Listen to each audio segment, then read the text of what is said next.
Hey, what's going on, y'all? How y'all doing? This is D-Ross of Dwayne-Ross for Passion2Profits TV. And I got to tell you that I am so appreciative to the people who have reached out to me in the last 58, I'd say in the last 2 days, right? Last 48 hours, a little over 48 hours. But I've had some real positive feedback, individuals who have been just excited about an announcement that I plan to make in a few minutes. But before I do that, first of all, I apologize for being a little bit late. I was on my way here from another event, and now I'm here. And a lot of you already know that Congressman, uh, you know, Mr. John Lewis, he has succumbed to a situation. He's passed. And so today I want to have a moment of silence. I'm going to see if I can share my screen and just take a moment to recall the situation when it comes to him. He walked with Dr. King, and he did a lot, right? He did a lot. And so hopefully you can see what I see. Let's see. I think you can see this, right? So you should be able to see my screen. If not, let me make sure, because sometimes it's very difficult inside StreamYard to see that. So let me see if we can do this here. And of course, I have to let go of that and bring you to this particular presentation. So let me go ahead and show that.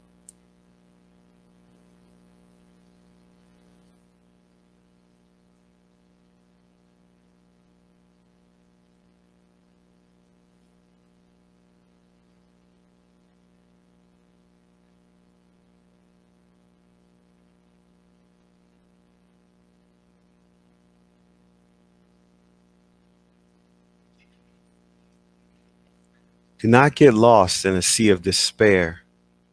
Be hopeful. Be optimistic. Our struggle is not the struggle of a day, a week, a month, or a year.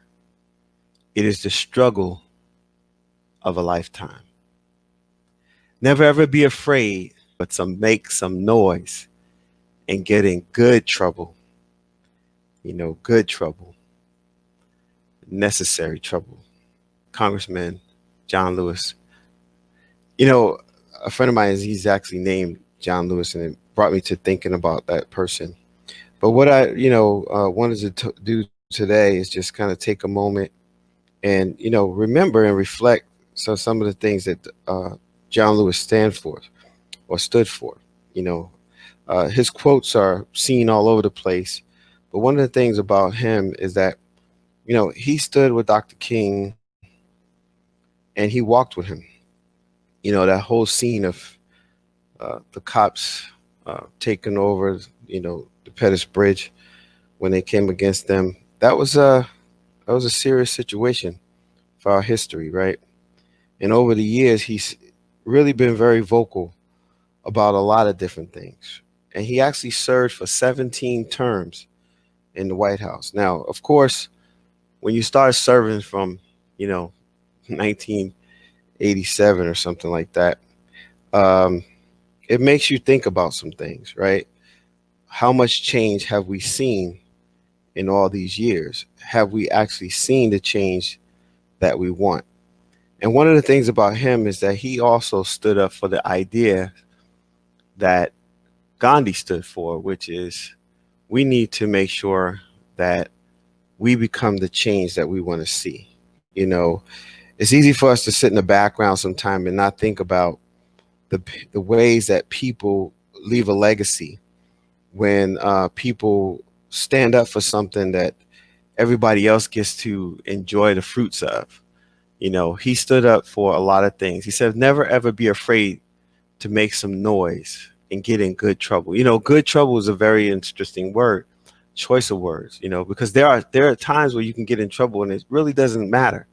But there are other times where it's necessary trouble. It's trouble because you need to be the one that maybe troubles the water. You need to be the one that maybe makes a ruckus. You need to be the one that maybe, stands up for something, uh, and make noise. So I hope that you guys would take some time today and just kind of really think about what his legacy is to America.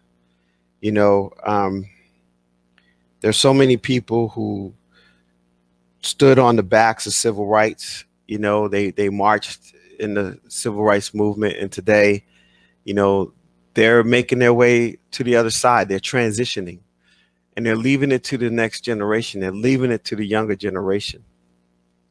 I was listening to an interview uh, by Rock Newman, and in that interview, there was conversation about, what is the legacy of Dr. King? And so many people get caught up in the dream, and they forget about the actions that makes the dream possible, right? And so as we take a moment of silence to remember John Lewis, just remember this. He was the son of a sharecropper. He stood for non-violence on one of the most bloodiest days in American history. They called it, the Blood Bridge, right? The Pettus Bridge. And that was just for us to have the right to vote, and today we're still fighting for just the right to be heard. And in the streets, you hear Black Lives Matter. And the reason why you hear it so heavily right now, because so much has just been in front of us over the last couple of months. On top of that, we have this pandemic.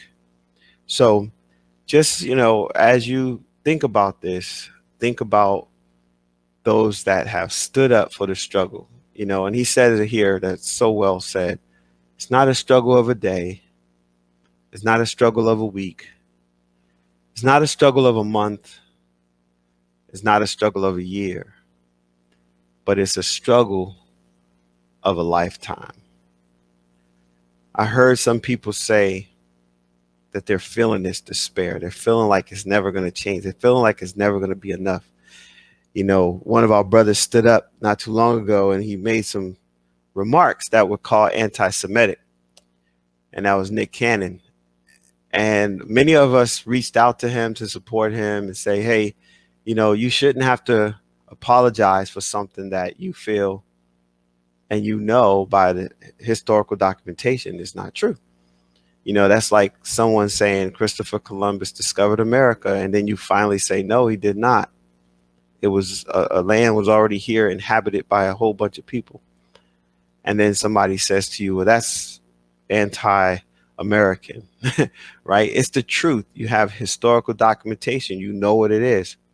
You shouldn't have to apologize for saying that. And so when he did apologize, he did not stand up anymore for the struggle. He actually had to succumb to the powers that be, Viacom and the rest. And we all know that there's a huge, hand behind the hands that, guide a lot of stuff that happens in this nation. And, we also know that people like John Lewis felt the wrath of those hands in many ways, right? Stood face to face with the evil that reigns sometimes here in these lands. And so now people have kind of retreated away from Nick Cannon and basically are not supporting him like they did because they feel that he didn't stand up for what was right. And in this time, that's what we call getting in good trouble, where someone will say something, stand on it, and know that if it's the truth, you should not have to go back on your word. You should not have to cow down. You should not have to say, oh, I'm sorry, I should have never said that. Because the reality is, if it's true and it's real and you can prove it and you have the documentation, stand on it. That's good trouble. And in our day and time, necessary trouble. Like Colin Kaepernick necessary trouble, good trouble. He wasn't burning any buildings. He wasn't setting off anything. He set off a movement. He had people thinking about it, but that's about it. That was necessary trouble. That was good trouble. Just like when Rosa Parks decided to sit and not move. She was willing for them to remove her or put her in jail for the principle. That's good trouble. Necessary trouble. That's standing up in the struggle, right? We have a march coming up, and it's really, really important that, you guys think about this because, again, people like Mr. Lewis here, he, he stood up for that kind of stuff, right? And, there's this march, and there's going to be people standing up for that as well. If you want to participate, you can reach out to me. I actually have the link where you can volunteer. We're still looking for as many volunteers as we can, right? But there's a plan to do this, and to make sure that we march in the right way, right? We do good things, but it's in good trouble. That we're not breaking up stuff in DC or what have you, but what we are doing is we're disrupting in a good, positive manner. And we're standing up also for our constitutional right to not agree with what's coming out of the White House. And so I want to encourage you guys to look into participating in the March on Washington. It's called, Get Your Knee Off Our Necks. And that's a very key comment, right? Now, in that also is what John Lewis stood for. Do not get lost in the sea of despair. Do not get lost in thinking that we can't get ahead. Do not get lost in thinking that it's never going to work. It's never going to, they're just never going to come along with this.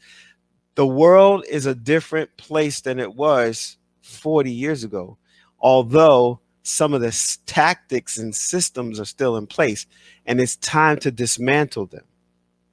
When we march coming up in August, we're going to be talking about a lot of different things. One of them is economics. See, and that's one of the areas, that's the biggest stronghold that we have, because we represent trillions and trillions of dollars in this United States of America's economy. And, it was 5 years ago that Louis Farrakhan came to march on Washington. And when he spoke 5 years ago, he talked about blacking out for Christmas, blacking out for the holidays, really paying attention to why are you celebrating this holiday in the first place? And how are you celebrating? Why is it called Black Friday in the first place? That's because, we get them from being in the red to being in the black, because we're the highest consumers of almost every product that comes into the place. So good trouble is not participating financially. Good trouble is pulling your dollars back and keeping them in your community for a couple of circulations before you spend it outside your area. Good trouble is sitting down with your loved ones and saying, okay, we're not celebrating in the way that they want us to celebrate. We're going to celebrate differently. Maybe we still give gifts, but those gifts will be gifts that we created, gifts that we purchased from people overseas, gifts that we purchased from our own communities, and we engage our own economy. This is good trouble, right? Because a struggle for a lifetime requires you to see everything else that's around you and the systems that are in place to continue to put their foot on your neck. When we talk about this idea of marching, it's in solidarity. It's us coming together, all races, all colors, all nationalities, all people. And we're trying to get to the point that we're stopping all of this division to be just one nation as we said we were. You know, we say one nation under God, indivisible, but we're so divided. So it's time for us to get in trouble, not to be afraid to make some noise, some actual, real, qualified noise, right? So we want you to be at the Lincoln Memorial at 7 a.m. 7 a.m. at the Lincoln Memorial to begin this march. All right. There's going to be a number of programs and a number of different things going on, but you know, we want you to be ready, right? We want you to step in, even go to some of the pre-march events, because there'll be some pre-march events. Okay. So if you're interested in that, we want you to reach out, you know, put a message on my page, or whatever. We can send you some information. Remember, the Time Is Now movement. This is part of the Time Is Now movement. We are moving together as one nation, all generations, all sizes, all ages, all colors, everybody coming together, because see, we are not free as a country when we still have people living on reservations. We're not going to be free if we continue to allow ourselves to stand by and watch the tragedies happen in front of us and not hold anyone accountable. You know, I was listening to an interview where LL Cool J and Ice-T, the two of them, you know, rappers who are conscious, who, you know, have really done well for themselves. And they were talking about this idea of, do we as Black people want retaliation? And that was eloquently stated not too long ago by a young lady who said, no, we don't want retaliation. You know, what we really want is just access. We want equal access, equal opportunity that has not come yet. You know, right now we're really talking about systemic racism. We're talking about Black Lives Matter. We're talking about standing on the facts that these people like John Lewis stood on. The idea of equality in voting. And we already know we're about to have one of the largest elections, right? And we already can see the positioning that's happening. We can already see the negativity that's happening. Some of you already are participating in some of the miseducation of who to vote for and why to vote. And I'm not going to vote, and I better not vote. You better not vote. I'm not voting because of this and this and this and that. And hey, you know, we voted for Hillary and look what happened, right? You got to know how this whole thing works and be aware so that you can be involved to make some noise and get in some good trouble. So when he talks about this thing, think about being there to participate, you know, being there so your voice can be heard, being there so that at least people see the solidarity that you're coming together to come against the ills of this nation. You know, I was talking to someone who said, yeah, you know, we had Reconstruction, we had Jim Crow, we had civil rights movement. I say, yeah, but today what we need is restoration, right? We need restorative justice in a lot of places. We need people to have hope again. We need people to believe. We need people to stand up and be heard. And of course, we as a nation need to come together, because it's now time for America to really think about reparations and stop talking about it and be about it.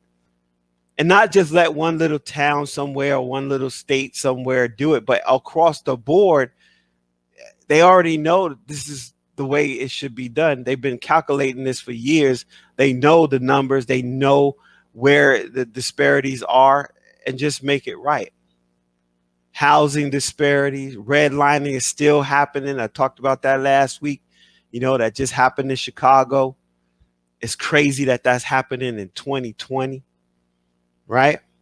But there's going to be a number of people talking, because we cannot let the lives of people like Breonna Taylor just go to the wayside.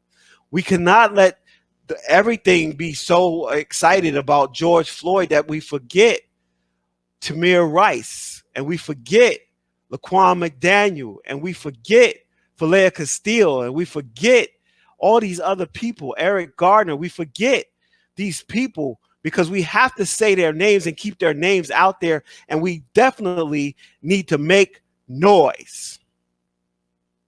And I love this quote because he says, never, ever be afraid.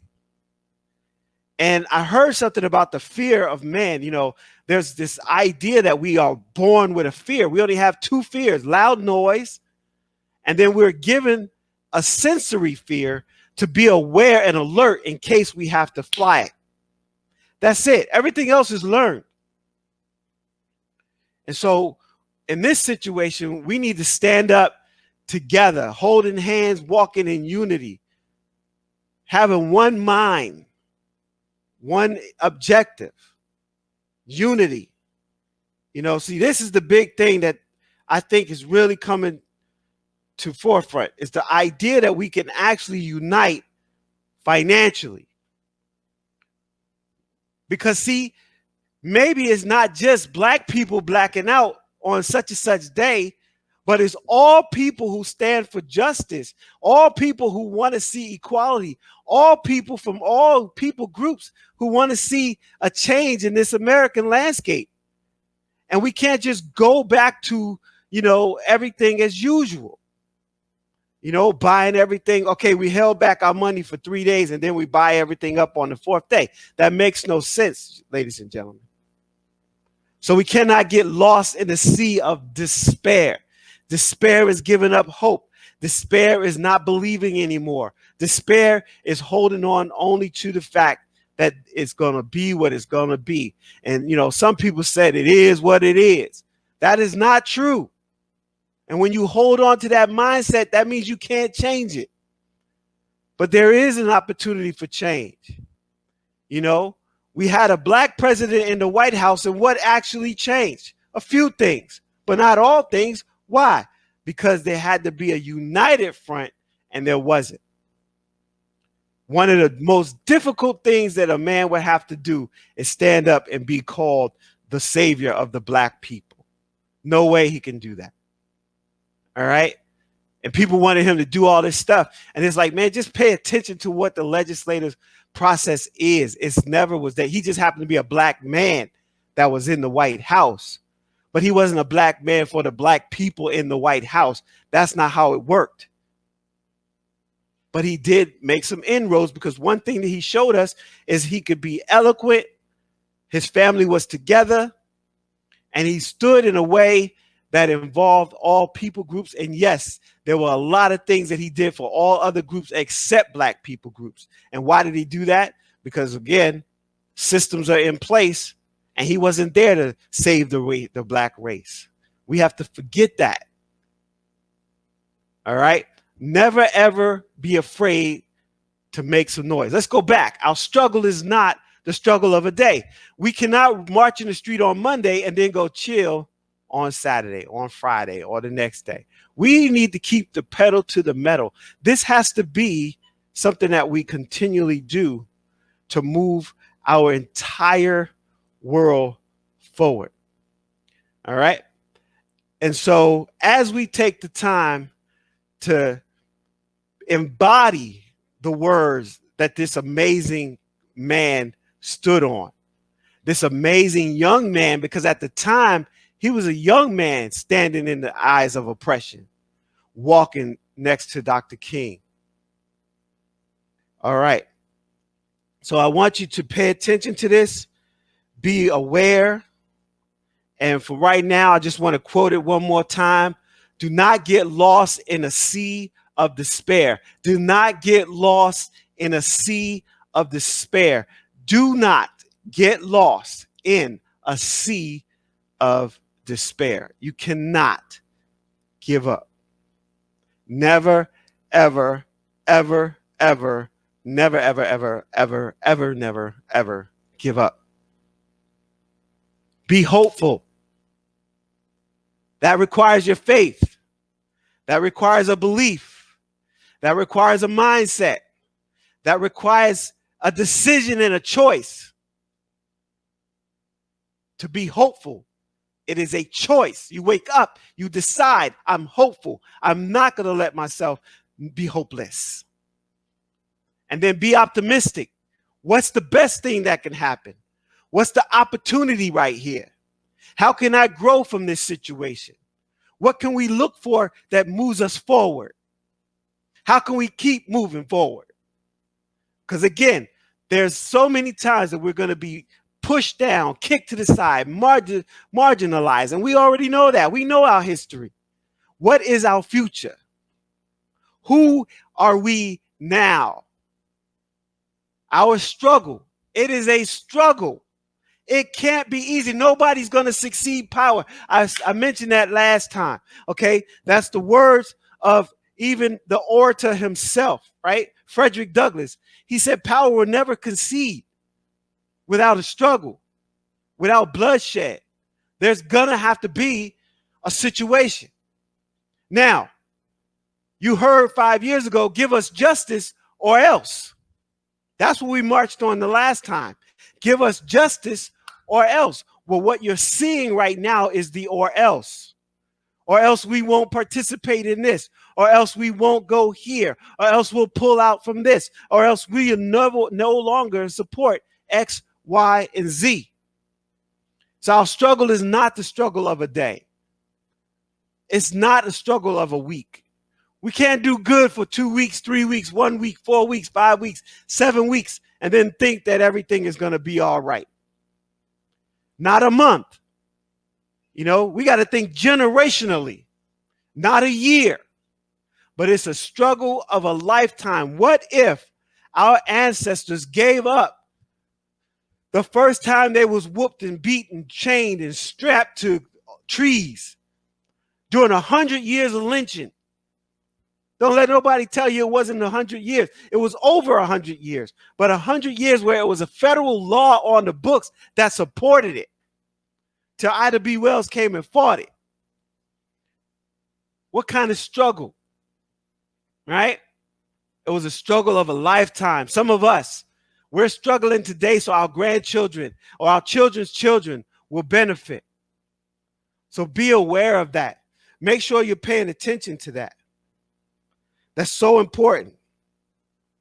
All right. If you're not paying attention to it, you can get caught up. All right. I want you to be aware of that. Making sure that you know exactly what it is that we're doing. All right. So never ever be afraid to make some noise. We talked about and get in good trouble, necessary trouble. All right. I am so happy to have an opportunity to talk about Mr. Lewis and about these things that he stood for. And of course, on my own, of course, I have to, think about what is it that you stand for, Dwayne? What is it that you are, holding on to? What kind of hope are you holding on to? And so it's really important. It's really important to hold on to hope. It's really important to not give in to, the despair. And so, again, as we take some time today, I want to say thank you to Congressman John Lewis. And then right now, I'd like to just take a moment of silence to just remember him and, give him just this moment of time and think about and reflect on the dream and those that believed in the dream that stood next to Dr. King. All right.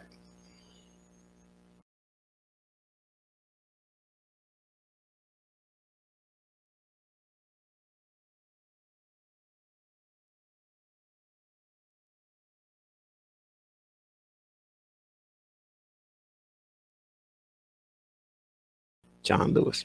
All right.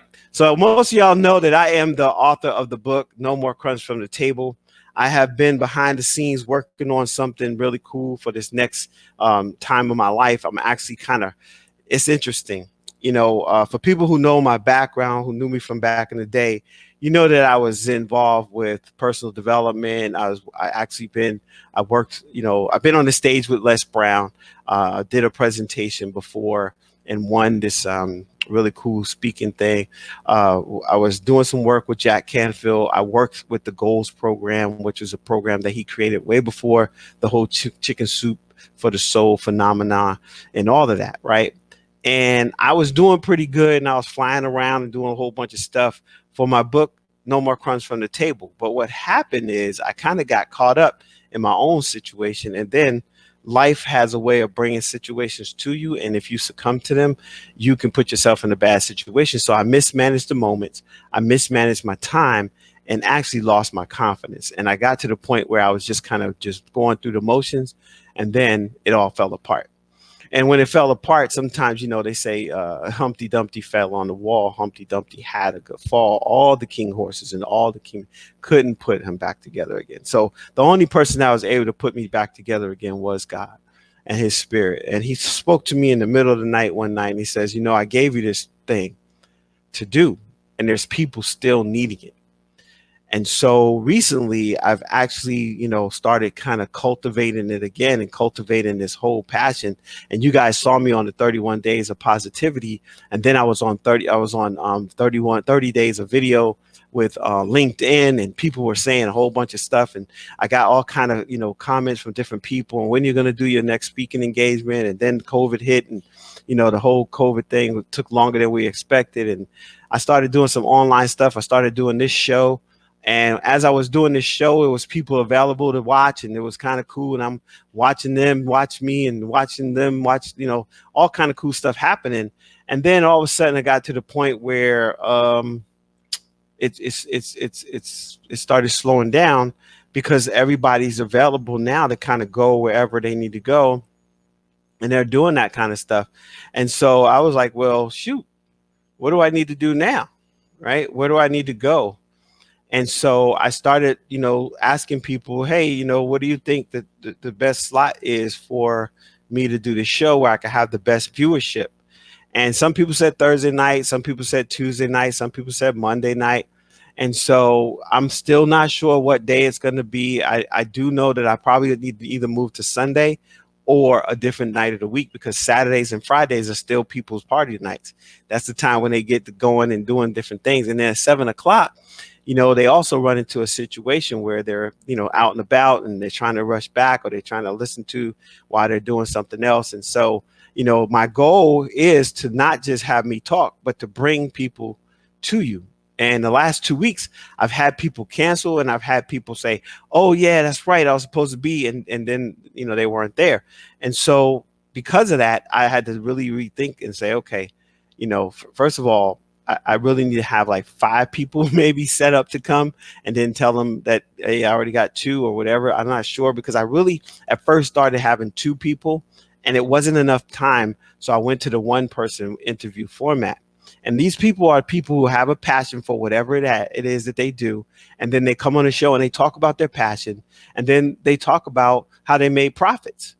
And what I explained to you guys is in my Facebook group. And what we're about to do is we're going to have a summit. It's going to be a financial summit where I'm bringing back Mr. Keith Tucker and some other people. And we're really going to talk about strategies that people are doing. I have a couple people that's into real estate. I want to bring them back and talk about the real estate investing. I have somebody that actually buys tax liens and they sell them. I want to bring them back so that you guys can hear from them. I got somebody that I was talking to that does financial, help you with your credit and get your credit straight. And, we do that with financial with my econ as well. But, I don't want to just have one perspective. I want to have a number of perspectives. I even have a young lady that I just recently went into business with, because if you guys remember, I said that the goal was multiple streams of income. So I've actually started in these different things, and the investment group that I'm involved in with Forex investing, that's really cool. I'm learning so much about the foreign exchange market, and how money works in other foreign currency and how that goes. If you're interested in foreign currency, remember I had the young man, 19 years old, currently making over he was at that time he was making $5,000 $100 a month, he is almost making $20,000 a month right now with the foreign exchange market and the company that he's connected with, iMarkets Live. So that's something that you guys can participate if you're interested in that. The other thing is, my economy, your own economy. So being involved with these different things so you can create multiple streams of income. So I'm bringing Keith back and these different people because, again, this is the time. This is that cottage industry situation where you can actually do a lot with what you already have on the inside of you. Maybe it's a t-shirt company. You might want to design t-shirts. My son, Joseph, he's into that. He's doing a whole bunch of stuff with his, he has an actual, what do they call it? A brand. And just yesterday, we were talking about a young 14-year-old who is really killing the game when it comes to his t-shirt game. And he's got, he just bought his mom a house at 14. That reminds me of back in the day when I had the pleasure of working with Farrah Gray, right? Farrah Gray, you guys remember him, Millionaire. He was at he was at Hampton University, and that's when I was selling cars, and they needed a car for the Deltas, and I was the one that was able to give them a red convertible so they can, go through the parade. And then we found out, oh, we have a guest speaker tonight. His name is Farrah Gray. He was 19 years old, and he was a millionaire at 15. He sold his product to Walmart at 15 years old. That was awesome. Now he's the #1 real estate person in the whole Nevada state of Nevada, #1 realtor there. I mean, amazing stuff that this guy has done, right? And so people like that are who I was connected to at one time. And then I kind of went away because I didn't see my own financial success the way that I thought I would see it. Well, recently I had to come to grips with this idea that I saw in a movie called Bruce Almighty, for all movies, if you ever seen it.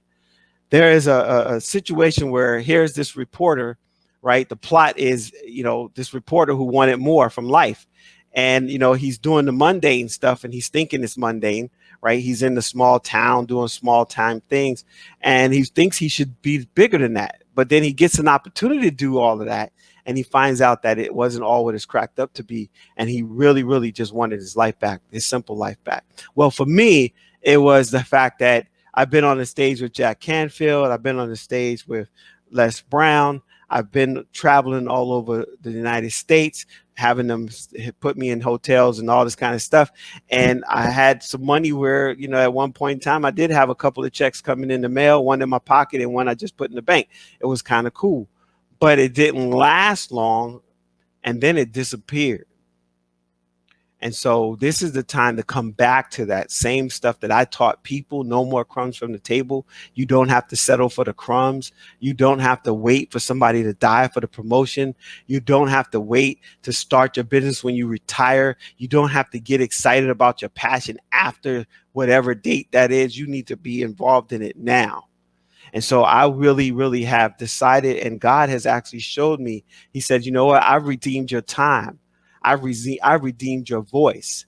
I have had people reach out because of this Facebook page and say, man, I am so excited about my dream again. Hey, man, I am so cool and pumped up right now because of what you said about X, Y, and Z.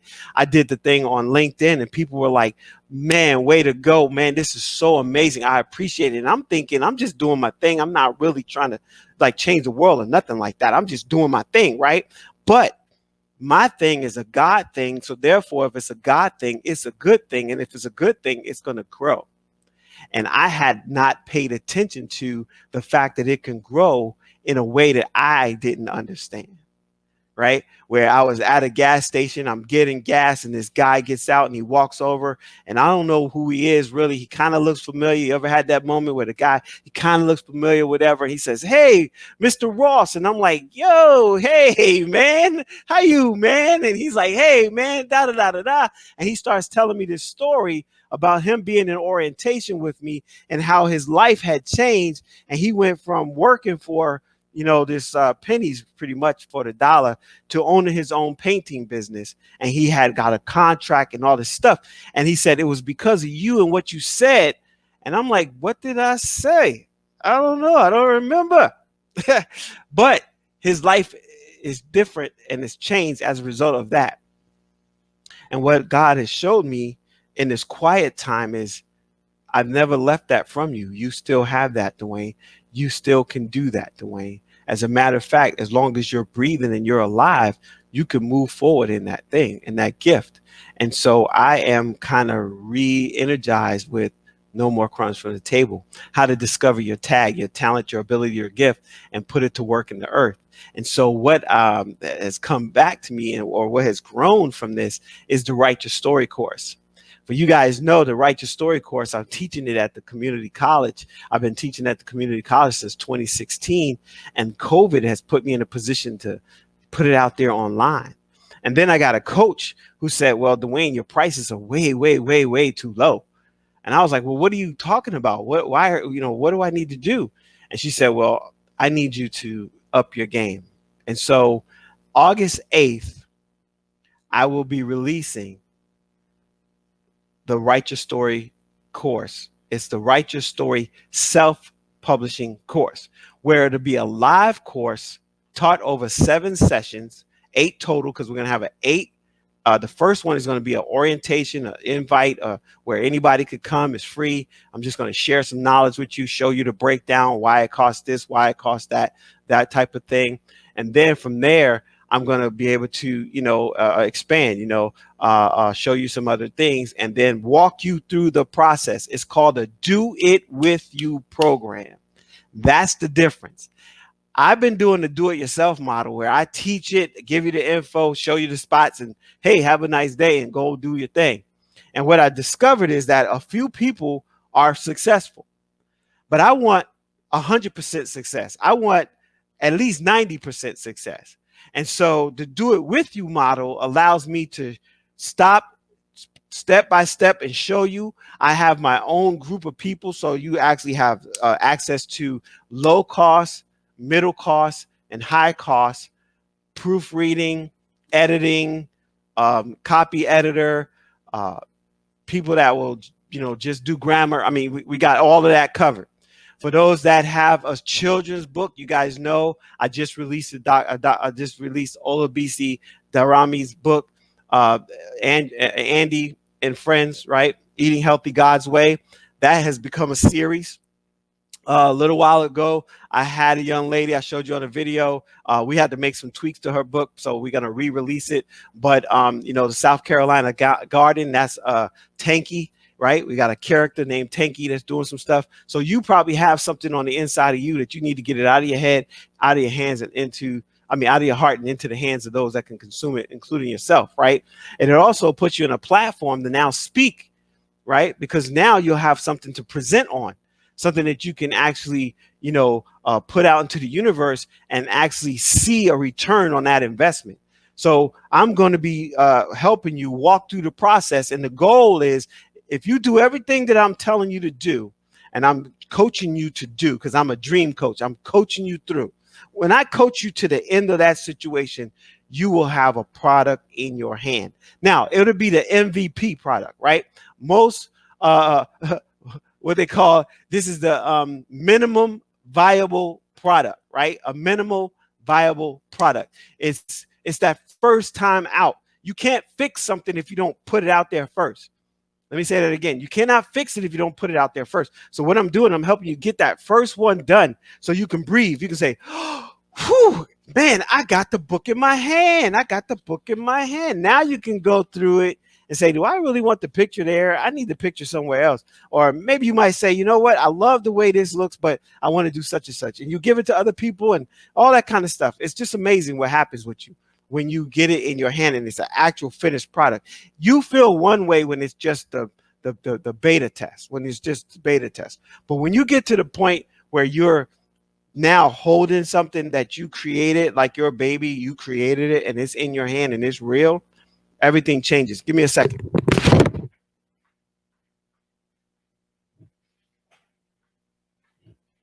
I had to move real quick.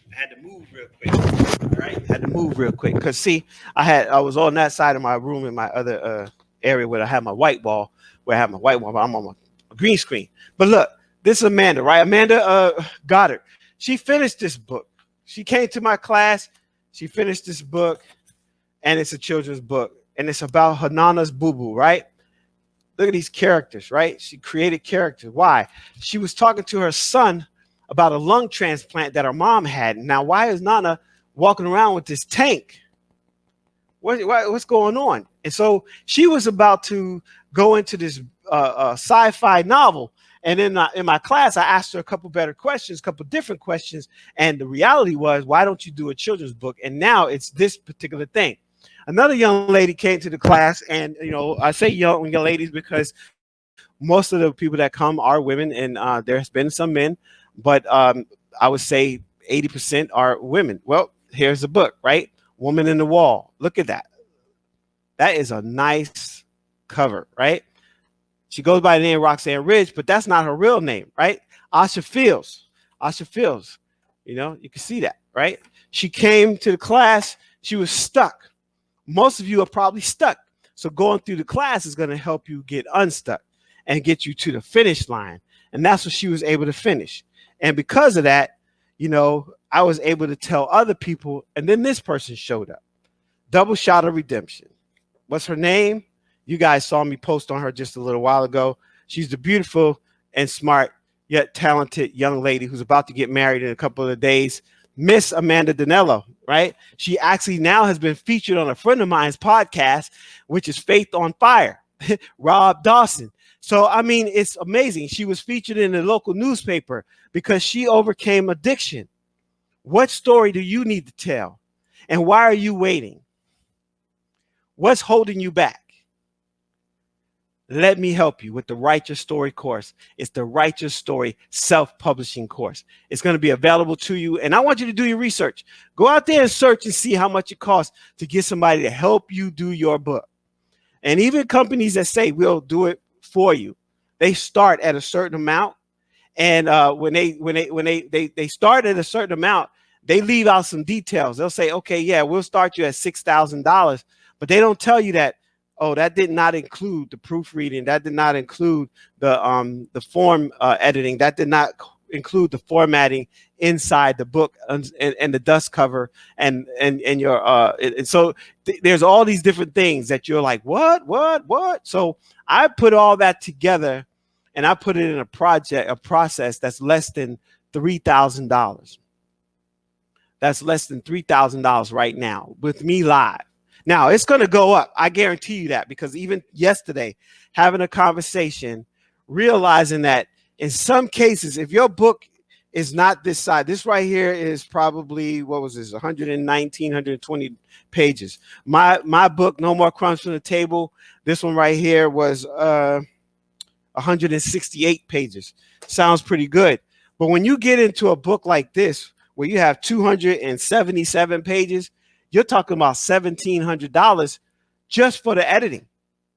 Just the editing. That's not including the book cover design and all that other stuff. So the prices have to go up because there's other costs associated, but you'll be so ready. And then the idea of being able to promote and market, I got a situation for you guys that you actually get a 3-page website designed for you as an author. I'm trying to tell you, it is chock full of information. I will be sending out some information for you. I'll be posting that information as well. I invite you to participate in the Write Your Story self-publishing course. It's coming out August 8th. That's the current date. Start date might change, but right now that is the date, August 8th. That's a Saturday. And then it's going to be 7 sessions, a Tuesday, Thursday, Tuesday, Thursday, Tuesday kind of situation, Thursday, Tuesday. And once that is done, I will evaluate it. We'll have a focus group and you will see them on this show. That's right, because I'm inviting them, every author that I've had or helped, or authors that maybe I haven't helped, like Carlotta Taylor. You guys saw her. She's amazing, right? She's on fire with her business right now, NutriBurst, and I forget the name of the company, what it is, but I know that NutriBurst is part of it. But she wrote No More Flinching, right? She wrote No More Flinching, where she was a survivor of parental abuse. Right. And then went into foster care, over 20-something foster care homes. You would not know it looking at her, just like Amanda. They don't look like what they've been through. What about you? What story do you need to tell? Who has said to you, you need to write a book about that? Who has said to you, oh my gosh, that story, man, you gotta do something with that. Maybe you're an artist and you do spoken word. You need your poetry to speak to others. Maybe you're an artist and you have a bunch of artwork. Well, what about having it turned into digital photography pictures of your artwork and make it into maybe a coffee table book, right? I mean, there are all kind of things. Or maybe you could be like Olabisi Darami, who had a complex situation that she wanted to make easy for kids to understand when they found out that they were obese or they were on the borderline of diabetes and they didn't know how to eat. And she was telling their parents, but she said, I want to teach both the parent and the child. And I want to teach the child in such a way that he can go home or go to school and tell his friends. And that's how Andy and Friends was born. All right. So thank you very much for riding with me today. Thank you for for those that sent me the message. Do apologize. I wasn't able to get that message because I was so focused on this. And again, today, marks that time where we just want to say so long to one of the great men who walked in this nation along or beside some of the greatest men ever, and one of the greatest men ever, which was Dr. King. And I want to invite you again, if you come to the march. It's happening. If you want more information, just put it in the comment, like, share, subscribe, comment, whatever it is. I see some hearts. I see some fingers, some thumbs up. I appreciate y'all. I appreciate you. And just remember, life, it comes at us real fast, y'all, right? Time waits for no one. I think that was a Michael Jackson song. But it's in the choices that we make. And if we can just choose better, we can do better, right? And in some cases, some stuff, we just need to embrace it and move together as one. All right. Y'all have a great one. I'm going to put him back up. Oh, just want to remind you this here, write your story piece.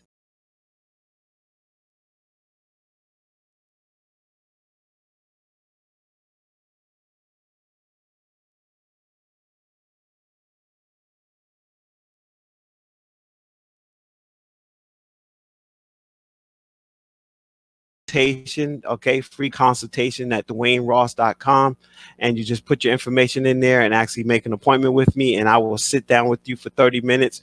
It usually goes over 30 minutes because they get so excited about their project, and then I go from there. And I want to make sure I'm only taking 10. Here's the deal. The discount that you're going to see is only available for the first 10 people. The class cuts off at 20. I'm not going to have more than 20 people per session. And currently I have it set up to do three sessions for the year. All right. That might change, but at this point, that's what it is. All right. 2 sessions back to back, a break, and then another one. And then I'm going to reevaluate. But I will let you know that the first 10 people, you're going to get what's called the inaugural course discount. That's because it's the first one. You're going to get that discount. So check that out when it comes out. Be looking for it. I did make a post from LinkedIn, so there's probably on this page as well. But I'll see you on the next page, the next post, the next YouTube video.